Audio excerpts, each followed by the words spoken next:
Hi, I'm Brenda from Alberta Quilter. Please stay tuned for today's tip.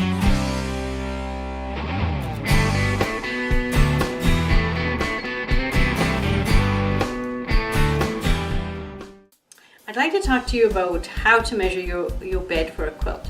Now, a lot of times people have made the mistake, and myself included, so therefore I can talk about what I have done, is that I've stripped the bed and then I actually measure the bed that way to decide how wide and long I want the quilt. In my experience, I never get the fullness from the quilt if I do it that way. So therefore, I've come up with a better idea in my mind. Others might do it differently, but this actually works for me. What I do is I make the bed, I have the pillows on, I have everything there ready, and then I measure the bed that way, because you're gonna have that fullness on that bed when you put the quilt on top in any case. So why not measure with all that fullness so that you get the right look that you want for your quilt, the right dimensions. So make up your bed and then we'll start to measure. As you can see over here, I have I start to measure from edge to edge on the top of the actual bed, from the top to the top. Okay, so I'm doing the width, and I am trying to decide, okay, now am I going to have it actually falling over a little bit, or do I want it sitting just on the edge? It all depends kind of on what is working for you. Then if I'm going to have it come over, I recommend that you have at least 10 to 12 inches on either side.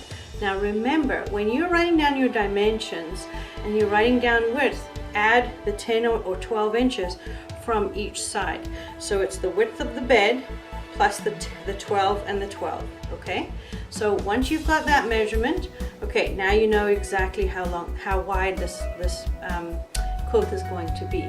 And generally, you'll be surprised, you probably, for a queen size, you're probably looking at about 100 inches to get it nice and full and quite across. Then, as you can see over here, we are measuring the length of the bed. So, as you can see, I'm taking it from the edge of the bed to the edge of the bed. I did move the pillows out the way because I wanted to make sure that I get the right length. Now, if I am going to have enough length, I'm going to need to add a little bit of extra on the foot of the bed.